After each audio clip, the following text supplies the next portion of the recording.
Hello guys, आज चाहिँ म बहिनीहरूलाई छोनालाई चाहिँ एयरपोर्ट गएको। मम्मी र म चाहिँ आधा घन्टा अगाडि नै पुगिसकेका थियौँ। अनि त्यसैले चाहिँ हामी चाहिँ अलिअलि भिडियो बनाउँदैछौँ। अनि फाइनल्ली एकछिन पछि चाहिँ बहिनीहरू आइपुग्यो। अनि आइपुगेर चाहिँ हामीहरूले चाहिँ अलिअलि खाताहरू लगाइदियौँ, अनि टिकाहरू लगाइदियौँ। एकछिन सबैजना भेट्यौँ, गफसफ गऱ्यौँ, फोटोसोटो खिच्यौँ। अनि यहाँ देख्नु भएको चाहिँ सबै चाहिँ हाम्रो नै मान्छे हो। म्याक्सिमम् हामी चाहिँ 32 जना जति भएको थियो त्यो बेलामा। यहाँ देख्न सक्नुहुन्छ मेरो सानीहरू, मम्मीहरू। सानी मम्मीले चाहिँ बहिनीहरूलाई चाहिँ टिका लगाइदिँदै हुनुहुन्छ।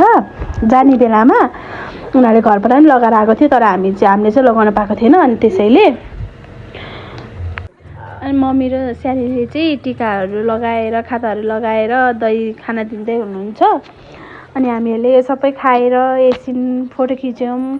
अगाडि चाहिँ एउटा मात्रै बहिनी आइपुगेको थियो, अनि पछि चाहिँ दुइटै बहिनी आएर सबैजनाले भएर फोटोसोटो खिच्यौँ। अनि एकछिन गफ गऱ्यौँ।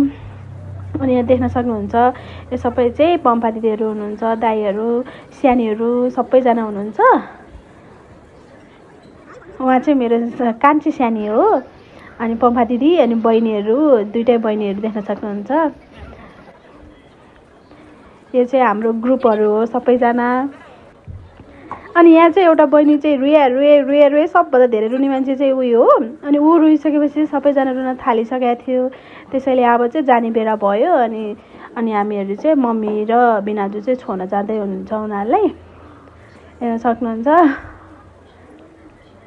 यति टाइमसम्म आउँदाखेरि चाहिँ मलाई पनि मनमा चाहिँ धेरै नराम्रो लागिरहेको थियो। मनमा रुन मन लागिरहेको थियो, तर त्यहाँ चाहिँ रुने अवस्था थिएन। किनभने एकजना रुइसकेपछि चाहिँ सबैजना रुन थाल्छ भनेर हामीहरू चाहिँ सकेसम्म कन्ट्रोल गरिरहेको थियौँ। अनि हेर्दा अब मेरो बहिनीहरू पनि जान लाग्यो भित्र।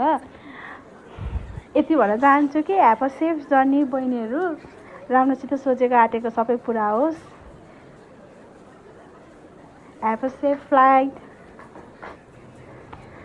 अब चाहिँ हामीहरू चाहिँ उनीहरूलाई चाहिँ भित्र पठाएर हामी एकछिन वेट गऱ्यौँ। अनि वेट गर्दा चाहिँ एक्कासी यति ठुलो पानी परेर चटाङ चुटुङहरू आएर हावाहुरी आएर चाहिँ हामीहरू पनि एकछिन बस्यौँ पानी रोकिन्छ कि भनेर। अनि एकछिन पछि चाहिँ पानी रोक्यो। अनि त्यसपछि चाहिँ हामी आफ्नो घरमा आयौँ। हवस्, थ्याङ्क यू।